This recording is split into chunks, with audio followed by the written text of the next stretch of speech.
Audio Jungle.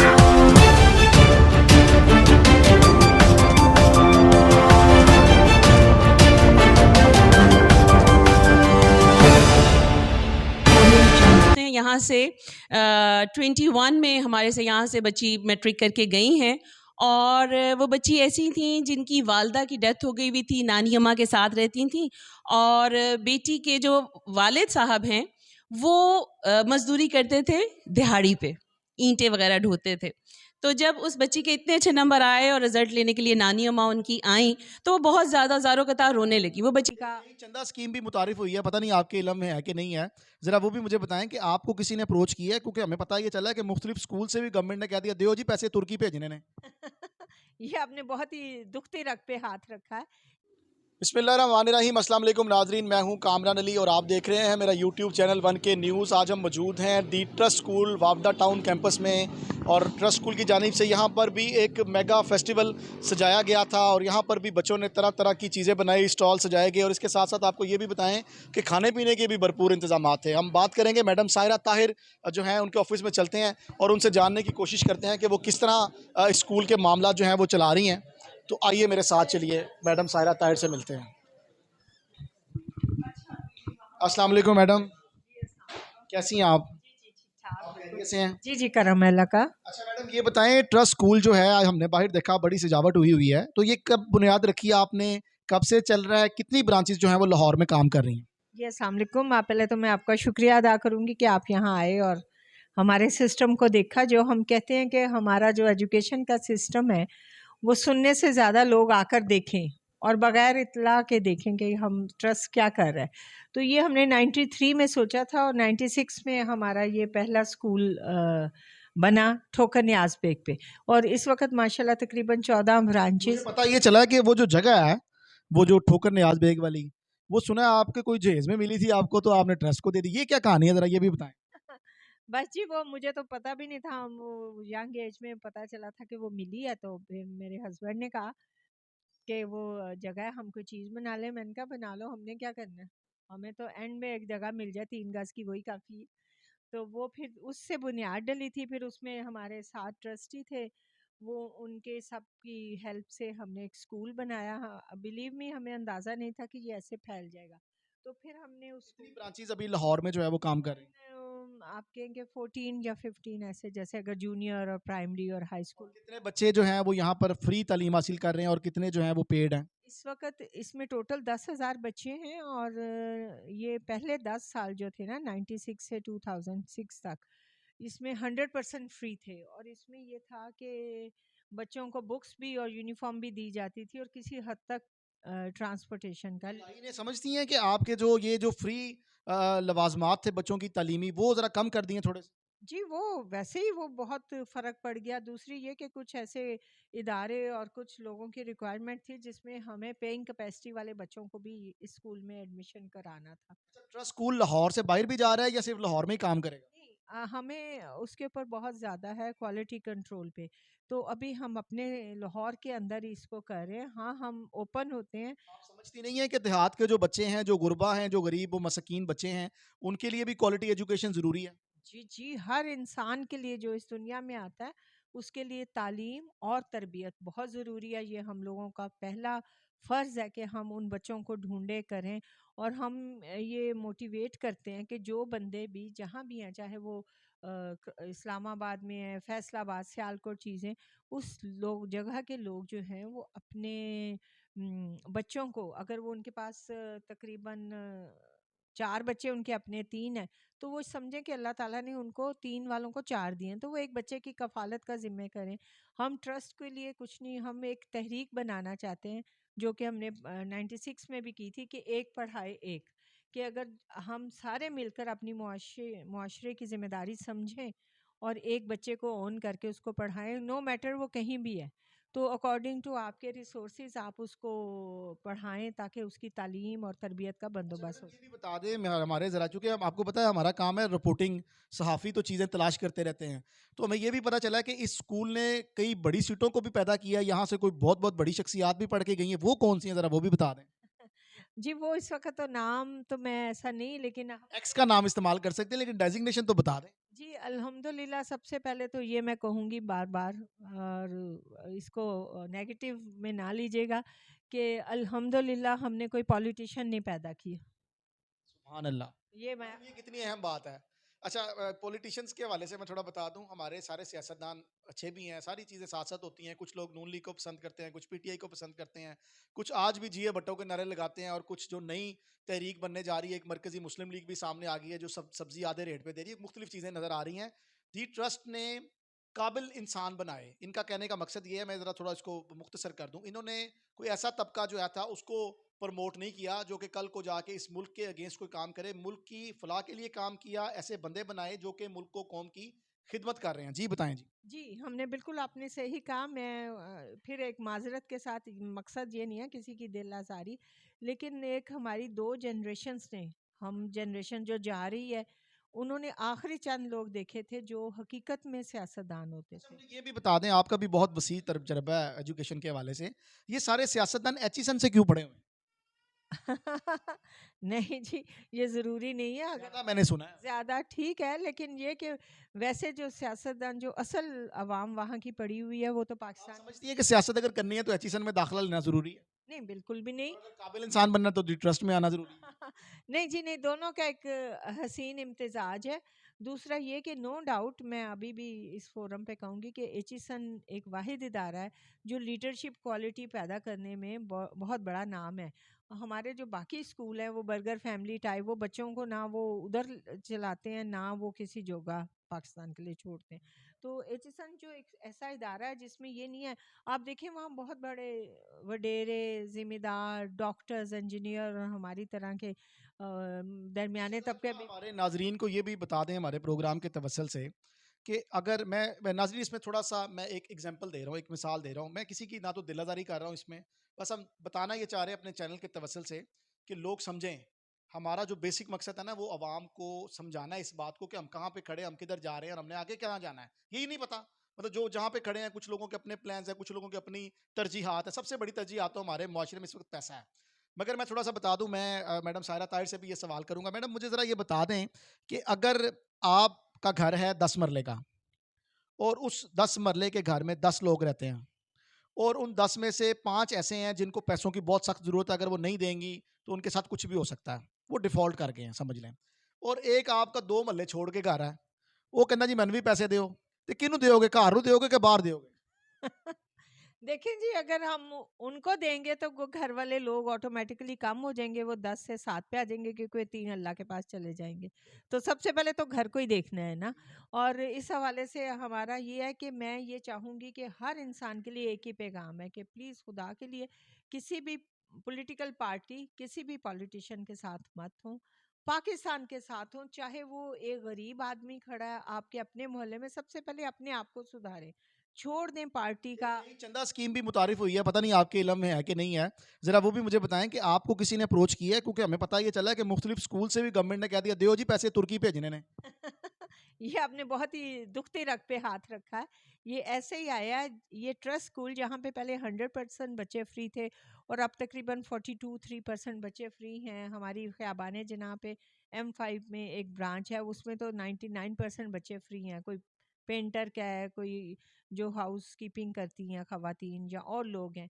तो मैं बहुत हैरान हुई, मुझे बड़ा धचका लगा कि उन्होंने कहा कि आप ये डब्बा रखें, ये पैसे इकट्ठे करें, इनकी वीडियोस बनाएं, ये चेक आप बताएं कि हमने ये वज़ीर आज़म फंड में दिया। अब आई डोंट नो कि हमारे वज़ीर आज़म को इस बात का इल्म है कि नहीं है, या ये तमाम जो प्रोग्राम है, आपको खुदा का खौफ करें। जहाँ पे बच्चे अपनी फीस नहीं दे सकते, उनके हम सेहत का ख्याल रखते हैं, बहुत हद तक यूनिफॉर्म भी दे, तो आप उन बच्चों से मांगते हैं। मैडम ये तो नहीं हो गया कहीं के भीख दें मगर भीख मांग कर, को ये इस तरह की सूरत हाल तो नहीं होगी? इससे भी बदतर हो चुकी है। आप देखें हमारे इधर साउथ पंजाब में और फ्लड से बलूचिस्तान में क्या हालात हैं, आप उनको देखने रहे दुनिया के आगे तस्वीरें खिंचवाने के लिए कि फ्रॉम पाकिस्तान तुसी ए ले लिया। No, this is not fair.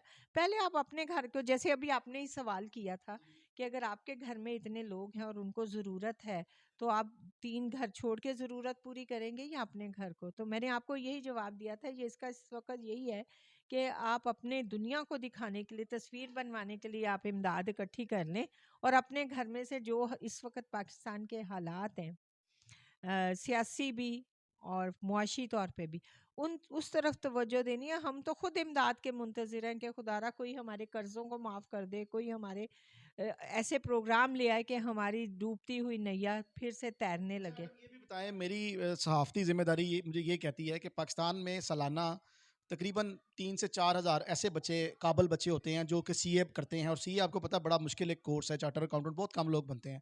मगर अफ़सोसनाक बात ये है कि वो पाकिस्तान में रहते ही नहीं हैं, वो पाकिस्तान से चले जाते हैं। अब आपका ताल्लुक भी एक अच्छी फैमिली से था, एक अच्छे घराने से था, आपने शुरू किया, एक बुनियाद रखी, आज माशाल्लाह 10 हज़ार के करीब बच्चे जो हैं वो पढ़ रहे हैं यहाँ पर।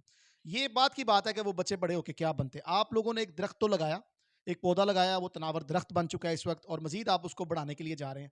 आप उन बच्चों को, उनके पेरेंट्स को क्या पैगाम देंगी? क्या इस मुल्क को ज़्यादा चार्टर अकाउंटेंट की ज़रूरत है, या अमेरिका या दीगर ममालिक को जो कि पहले ही ऑलरेडी सेटल्ड है? जी। देखें जी, ज़रूरत तो इसी मुल्क को है, लेकिन बदकिस्मती ये है कि हमारे जो हुक्मरान छोड़ दें हर इदारे के जो लोग हैं, हम वो इज़्ज़त और एहतराम दे नहीं पाते इन प्रोफ़ेशंस को। सबसे बड़ा प्रोफ़ेशन जो काबिल एहतराम है वो टीचिंग का है। टीचर्स को हमें वो इज़्ज़त फ़ाइनेंशियली भी और वैसे भी एक मुआशरे में, आप देखें आपकी बच्ची के लिए रिश्ता आता है, ये जी वो टीचर है, वो कहते हैं वो दरवाज़ा ही ना खोलो, टीचर को हमने रिश्ता नहीं देना। हाँ, कोई डॉक्टर, इंजीनियर आ जाता है तो उसके लिए वो फ़ौरन तैयार होते हैं। तो क्योंकि हमें वो पैसे ज़्यादा कमा के लाती है इसलिए। हमें सबसे पहले इस चीज़ को, प्रोफ़ेशंस की इज़्ज़त करना सिखाना है, और जब हमें वहाँ पे इनको अच्छी सैलरीज़, अच्छा माहौल मिलेगा तो आप बिलीव मी, वहाँ बैठे हुए लोग भी वापस बहुत सारे आना चाहते हैं, उस सूरत में जब पाकिस्तान में एक तहफ़्फ़ुज़ उनको हो और एक एतमाद की आप फ़ज़ा में। समझती हैं कि टीचर्स हमारे मुआशरे में ये जो बाग है, पाकिस्तान में बाग ही कहूँगा, इस बाग के माली की हैसियत रखते हैं? जी, माली से ज़्यादा रखते हैं, बल्कि ये हमारा जो पाकिस्तान है, अगर उस्ताद नहीं है, जिस दिन हम ये अहमियत समझ आएँगे कि उस्ताद ने ही हमारे मुल्क को बचाना है, वो बच्चे पैदा करने हैं, वो जनरेशन पैदा करनी है, जो इल्म और हुनर के साथ आगे आएँ और पाकिस्तान के साथ मुकम्मल वफ़ादारी के साथ काम करें। तो उस्ताद के लिए तो बहुत सबसे इम्पोर्टेंट जो है ना जॉब, वो आप बेहतरीन उस्ताद और उनकी सैलरीज़ और उनके लिए आप काम करें। गवर्नमेंट से फिर एक दफ़ा है कि आप पहले देखें तो सही कि अगर पाकिस्तान में प्राइवेट सेक्टर ना होता एजुकेशन में, तो इस वक्त हम जहालत के घनघोर अंधेरे नहीं होते, उसमें होते। आप जी गिन लें, अगर वो जैसा भी कर रहे हैं, अच्छा कर रहे हैं, बहुत अच्छा कर रहे हैं या मुनासिब कर रहे हैं, प्राइवेट सेक्टर ने पाकिस्तान को तालीम दी और जहालत से बचाया। उसकी सबसे बड़ी मिसाल ये मैट्रिक का रिजल्ट है, उसमें आप 1100 में से बहुत दफ़ा, ये पिछले साल भी था, 1100 से ऊपर नंबर भी आ गए। आपके पास अपने बच्चों को अपने कॉलेजेस और यूनिवर्सिटी में दाखिले के लिए जगह नहीं है, तो आपने ये बहाना ढूंढ लिया कि 99.9% वाले बच्चे को दाखिला मिलेगा, 80% वाले बच्चे को फलानी जगह नहीं मिल सकता, 75%। क्यों जी? आप जब एक बच्चा पढ़ गया 80%, 75%, आप उनकी फैकल्टी या उनका वो बदल सकते हैं, लेकिन उनके लिए जगह तो हो। आप अपना इस पे ज़रूर, मैं चाहूँगी कामरान साहब कि आप प्रोग्राम करें जिसमें आप ये बताएं कि पिछले 30 सालों में गवर्नमेंट ने कितनी यूनिवर्सिटीज़ बनाई, कितने कॉलेजेस बनाए हैं जहाँ बच्चे फ्रीली जाके एडमिशन लें। तो इसके ऊपर ये ज़रा ज़रूर। थोड़ी सी कहानी खोल दें, अब आप, अब वो भी कर लेंगे प्रोग्राम, तो ये ज़रा कहानी थोड़ी सी खोल लें कि ये 60% 70% वाला क्या चक्कर है, और जो प्राइवेट यूनिवर्सिटीज़ हैं क्या ये उनसे बालातर हैं, उनके ऊपर ये लागू नहीं होता? वो तो रख लेते हैं, वो कहते हैं फीस जमा कराएं तो आए दाखला लें। जी, देखें ना, वो कहानी ये है कि उनको, जैसे ट्रस्ट स्कूल में है, हमें एक बच्चा आता है और एक चैलेंज और एक अपना ख्वाब मुकम्मल होता हुआ नज़र आ रहा होता है। लेकिन ज़ाहिर है उन्होंने, क्योंकि ट्रस्ट से कोई किसी की रोज़ी और चीज़ें वाबस्ता नहीं, सवाए जो इसके एम्प्लॉई हैं। लेकिन ये कि जो प्राइवेट सेक्टर है, उन्होंने अपने फार्म हाउसेस भी बनाने हैं, अपने घर के खर्चे भी चलाने हैं, सब कुछ करना है। तो उनके लिए एक बच्चे से ज़्यादा एक चेक नज़र आ रहा हो, तो वो तो उनकी भी मजबूरी है। लेकिन उसके बावजूद अगर वो एक एजुकेशन का प्लेटफॉर्म दे रहे हैं और लोग दे भी रहे हैं पैसे, तो ये उनका कमाल है कि वो ले भी रहे हैं। ये बात बिल्कुल हकीकत है कि वो पैसे लेते हैं, और बहुत सारे ऐसे हैं जो और सब अच्छा है, सब हरा दिखा के उनको ओ लेवल्स और मैट्रिक तक ले जाते हैं। उसमें ये नहीं देखते कि बच्चे की तरबियत कैसी हुई, उसने लर्निंग क्या की, उसकी कॉन्सेप्चुअल लर्निंग है कि नहीं है। ये बताएं कि जब किसी बच्ची के या बच्चे के 60% नंबर आए, गवर्नमेंट ने कह दिया जी 80% या 99%, कुछ 60-70 वाला भी बच्चा निकल आता है। अब वो जब पेपर देने जाएगा बोर्ड में जब बैठेगा तो क्या बोर्ड उसको बिठा लेगा अपने पास? वो क्या होगा?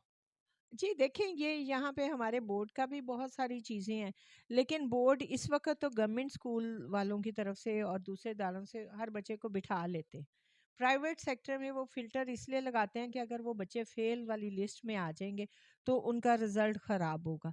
तो बोर्ड को कोई एतराज़ नहीं है, कोई 60% लेके आप देखें ना, डी ग्रेड भी उनका ही है, सी भी उनका है, आता है बोर्ड में।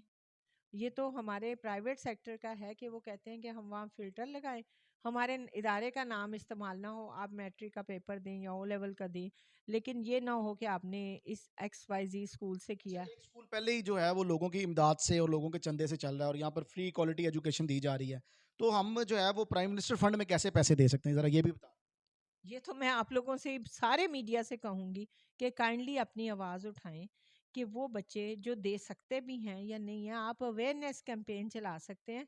पहले अपने मुल्क की कहाँ चलाई है आपने? जो बलूचिस्तान में, जो साउथ पंजाब में लोग मर रहे हैं, हमने उनको कितना बचा लिया है। तो वहाँ से हमें बाहर से इमदाद है, तो आप कैसे ये कर सकते हैं कि इन छोटे गरीब बच्चों से, जिनको जैसे अब हमारा इदारा है, वो बहुत ज़्यादा दफ़ा कोशिश करता है कि इनको किसी ना किसी तरह कभी लंच दे दें, कभी किसी तरह से हेल्प आउट कर दें, तो आप उनसे मांग रहे हैं जिनके अपनी रोज़ की रोटी नहीं पूरी होती, और आप कह रहे हैं कि हमारी तस्वीरें बनाकर भेजें। अच्छा, ये बताएं कि ये तो चंदा मांगने की रिवायत चूंकि हमारी पुरानी है, चलती आ रही है, अल्लाह बरकत डाले इसमें। मैं ये कहना चाह रहा हूँ कि आप ये बताएं थोड़ा सा कि इन्होंने कोई महंगाई के ऊपर, कोई लोगों की फूड के ऊपर भी कोई इस तरह की कोई चीज़ बनाई है कि चंदा दें जी, लोगों के घर में घी नहीं है, आटा नहीं है, ये ज़रूरी नहीं है? ये जी बहुत ज़रूरी है, उसके लिए ये ज़रूरी नहीं कि चंदा दें, उसके लिए गवर्नमेंट के पास अपने इतने रिसोर्सेज होने चाहिए कि कम से कम बुनियादी चीज़ों पे आटा, चीनी, घी, दालें, सब्ज़ी, वो सब्सिडाइज़ हों। देखे ना, रोटी के बगैर तो कोई नहीं जी सकता ना, दूध, चीनी, आटा ये तो ज़रूरी है।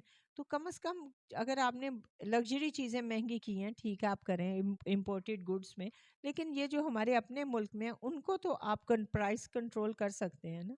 आप किसी अपने मुलाजिम को या खुद भी जाकर नहीं कर सकते कि जो चीज़ हमने आज रेट ख़रीदा है और कल हम किसी को डांट दें कि ये तो और ज़्यादा हो गया, तुम कम लाए हो, या तुम आज ज़्यादा लाए हो, कल 2 रुपये सस्ता हो गया। प्राइस कंट्रोल कम्युनिटी ही, वो उनका सेंटर ही कहीं नहीं है कि वो इन चीज़ों को ज़रा लुक आफ्टर लेकिन कर नाज़रीन, सके। आपने देखा कि हमारे पास ऐसा मैकेनिज्म ही नहीं है, ऐसी टीम ही नहीं है कि जो पकड़ सके। अब जिसका दिल करता है वो अपनी मर्जी से रेट बढ़ा देता है। बहाना क्या करता है? डॉलर का। बहाना क्या होता है? पेट्रोल का। अब पेट्रोल तो नीचे आ गया 5 रुपए, लेकिन मैंने नहीं कहीं देखा। मैं भी शहर लाहौर का बासी हूँ, मुझे भी यहाँ पर इस दश्त की खाक छानते कई बहारें गुजर गई, मगर मैंने नहीं देखा कि पेट्रोल का रेट 3-4 दिन से कम हुआ है तो किसी ने कहा हो कि यार ये मैंने भी रियायत कर दिया, ये मुझसे भी सस्ती चीज़ें खरीद दो। तो ये सूरत हाल चल रही है। दी ट्रस्ट का प्रोग्राम था, दी ट्रस्ट के हवाले से हमने आपको बताया कि यहाँ पर जो 1995 से जो है वो इसकी बुनियाद रखी गई और उसके बाद से लेके अब तक जो है वो ये जो परवान चढ़ रहा है, 15 के करीब इसके कैंपसेस जो हैं, जो वहाँ पर 10,000 के करीब बच्चे जो है वो तालीम हासिल कर रहे हैं। 42 से 43% बच्चे जो हैं वो फ्री क्वालिटी एजुकेशन, उस तरह ही जिस तरह कोई बच्चा फीस दे के अपनी स्टडी को जारी रखता है, उसी तरह उसके साथ भी तमाम सहूलियात। बल्कि मुझे एक और खूबसूरत बात यहाँ पर आपको मैं अपने नाजरीन के खिदमत में पेश करता चलूँ कि जो लिस्ट बनती है या जो रिजल्ट अनाउंस होता है, दीगर प्रोग्राम्स होते हैं, तो वहाँ पर किसी कोई बंदा ये जज नहीं कर सकता कि ख्वाह ये बच्चा फीस देता है या नहीं देता, क्योंकि इन्होंने मैकेनिज्म इतना स्ट्रांग बनाया हुआ है कि ये तमाम बातें जो हैं ये हायर अथॉरिटी के पास है, उनके पास ये बात राज है कि यहाँ पर पढ़ने वाला जो बच्चा है वो फीस देता है या नहीं देता। ये बहुत अहम बात है और लोगों से भी बात कर लेते हैं, हमारे साथ ही रहिएगा। बहुत शुक्रिया madam, thank you. The trust school वापडा टाउन कैंपस में मौजूद हैं और हम जा रहे हैं अब इस स्कूल की होनहार जो प्रिंसिपल हैं, जिनकी वजह से यहाँ पर कामयाबी का तनासुब भी बहुत अच्छा रहता है। और इसके साथ साथ आपको ये भी बताएं कि यहाँ पर जो पढ़ने वाले बच्चे हैं, ये एरिया तो बहुत अच्छा है वापडा टाउन का, मगर यहाँ पर जो पढ़ने वाले बच्चे हैं वो कुछ, उनका ताल्लुक जो है वो कुछ पुअर फैमिलीज के साथ है, मगर कैसे मैनेज कर रही हैं इनसे ही जानते हैं। अस्सलाम वालेकुम। अस्सलाम वालेकुम जी। क्या नाम है आपका? मिसेज इस्मत अम्माद। अच्छा मैडम अस्मत, ये बताएं कि कैसे चल रहे हैं मामला? सुना है आपके स्कूल का रिजल्ट बहुत अच्छा आ रहा है। जी, अल्हम्दुलिल्लाह। जिस स्कूल में इस वक़्त आप खड़े हैं, ट्रस्ट स्कूल के हवाले से आप उसकी बैकग्राउंड तो अच्छे से जानते हैं। जो ब्रांच मेरी है वापडा टाउन की, उसमें अराउंड 70% बच्चा जो है वो फ्री है। हमारे पास इस वक़्त 1200 के करीब बच्चे हैं, उसमें से 70% बच्चे जो हैं वो फ्री कैटेगरी से ताल्लुक़ रखते हैं। लेकिन जो उनकी सलाहियतें हैं, जो उनकी इंटेलेक्ट है, वो किसी बच्चे के साथ भी कोई कमी का शिकार नहीं है। अगर उनके कोई इश्यूज़ हैं तो वो फाइनेंशियल इश्यूज़ हैं। उनका कैलिबर, उनकी कैपेसिटीज़ वो बहुत शानदार हैं। तो हम इसी को यूटिलाइज़ करते हुए ट्रस्ट स्कूल में उनकी तालीम और तरबियत के ऊपर काम करते हैं। जिस हमारे ज़राए ने बताया कि यहाँ पर एक ऐसी बच्ची थी, आप हमारे नाजरीन को ज़रा उस बच्ची का नाम भी बता दें, जिसने 1100 में से 1065 नंबर हासिल किए। वो कौन सी बच्ची है, उसका क्या नाम है, वो आगे क्या करने जा रही है? वो हमारी जी इसी बैच की बच्ची थी। उसने यहाँ से 21 में हमारे से यहाँ से बच्ची मैट्रिक करके गई हैं। और वो बच्ची ऐसी थी जिनकी वालदा की डेथ हो गई हुई थी, नानी अम्मा के साथ रहती थीं। और बेटी के जो वालिद साहब हैं वो मज़दूरी करते थे दिहाड़ी पे, ईंटें वगैरह ढोते थे। तो जब उस बच्ची के इतने अच्छे नंबर आए और रिज़ल्ट लेने के लिए नानी अम्मा उनकी आईं, तो वो बहुत ज़्यादा ज़ारो-कतार रोने लगी। वो बच्ची हमारे पास प्ले ग्रुप से चल रही थी। तो बच्ची बहुत अच्छी लायक थी। तो वो रोने ये लगी कि मैम यहाँ तक तो आपने पढ़ा दिया। वो बच्ची अच्छे नंबरों से भी पास हो गई, वो स्कॉलरशिप पे उसका पंजाब कॉलेज में एडमिशन भी हो गया और वो बच्ची डॉक्टर बनना चाहती थी और उसकी कैपेसिटी भी है। तो वो रोने लगी कि अब ये कहती है मैं डॉक्टर बनना है तो मैं कैसे पढ़ाऊँगी? ये डॉक्टर कैसे बनाऊँगी? तो उस वक़्त में फिर क्योंकि हम अपने बच्चों को मैट्रिक के बाद छोड़ नहीं देते, हमारे बच्चे मैट्रिक के बाद एफएससी कहाँ से करेंगे, कहाँ उनकी सीट आएगी, वहाँ हमें उनसे क्या फ़ेवर्स चाहिए, हम उनका इंतज़ाम भी रखते हैं। तमाम कॉलेजेस के साथ मुशावरत किए रखते हैं। फिर उसके बाद वो जब यूनिवर्सिटीज़ में जाने का वक़्त आता है, तो लम्स तक के साथ हमारी रजिस्ट्रेशंस चल रही होती हैं और एनओपी प्रोग्राम में 60 से ज़्यादा बच्चे हमारे एनओपी प्रोग्राम से भी होके गुज़र गए हैं। इस वक़्त में मेरी कोशिश ये है कि एनओपी प्रोग्राम में गर्ल्स भी शामिल हो जाएं और वो बच्चे आगे बढ़ें। तो बस एक एफ़र्ट कर रहे हैं, सिंसियर एफ़र्ट है, पूरी अपनी कोशिश पूरी कर रहे हैं। अल्हम्दुलिल्लाह इदारा जो है वो फ़ेक नहीं है, घोस्ट नहीं है, अपनी पूरी एफ़र्ट के साथ हम लेकर चल रहे हैं। तो हमारे लिए तो वो किसी ग्रामर के में कहीं कहीं और भी कैंपसेस जो है वो बनेंगे, इसके कुछ और भी ब्रांचेज़ में इज़ाफ़ा होगा? जी, इस वक़्त में जो वापडा टाउन D2 की ये ब्रांच में आप खड़े हैं, इसमें एडमिशन रोक दिया है हमने। हमारे पास एडमिशन हार्डली कोई 25-30 एडमिशन बचे हुए हैं, जबकि हम सेशन शुरू कर रहे हैं। तो यहाँ पर हम अपने मज़ीद एडमिशन नहीं ले पाएँगे। तो ट्रस्ट ने एक ब्रांच सामने खोलने के लिए एक प्लॉट इस वक़्त में लिया है। लोगों का ये भी कहना है कि ट्रस्ट में दाखिला ही नहीं मिलता, बड़ी सख्त पॉलिसी, ये क्या चीज़ है? ये भी उनकी बात ठीक है, क्योंकि ट्रस्ट में एडमिशन के लिए बच्चे का गरीब होना शर्त नहीं है, बच्चे का लायक होना शर्त है। हम उन बच्चों को पढ़ाते हैं जो गरीब हैं, अफोर्ड नहीं कर सकते, लेकिन बहुत लायक हैं, पढ़ना चाहते हैं। अगर हम उनको नहीं पढ़ाएंगे तो वो इस मुआशरे के लिए बिगाड़ का बाइस बनेंगे। बड़ी खूबसूरत बात की है अस्मत ने, और मैडम अस्मत की इस बात के साथ ही मैं अपने प्रोग्राम का इख्तिताम करूंगा। उन्होंने ये कहा है कि ट्रस्ट के दरवाजे हर होनहार तुलबा व तालिबात के लिए खुले हुए हैं। आप यहाँ पर आएँ, क्वालिटी शर्त है, आपको ज़हीन होना शर्त है, आपके पास पैसे नहीं है ये शर्त नहीं है, आपका बैकग्राउंड कोई बहुत तगड़ा है ये शर्त नहीं है, आप चाहे किसी मजदूर के बच्चे हैं मगर आप पढ़ना चाहते हैं, आपको पढ़ने का शौक़ है, तो ट्रस्ट की तमाम ब्रांचेस जो हैं वो आपके लिए खुली हुई हैं। आप यहाँ पर आएँ और क्वालिटी एजुकेशन हासिल करें। अपने मेज़बान कामरान अली को इस वीडियो से इजाज़त दें, दोबारा फिर आपकी खिदमत में हाजिर होंगे। अपना ख्याल रखिएगा। अल्लाह हाफिज़।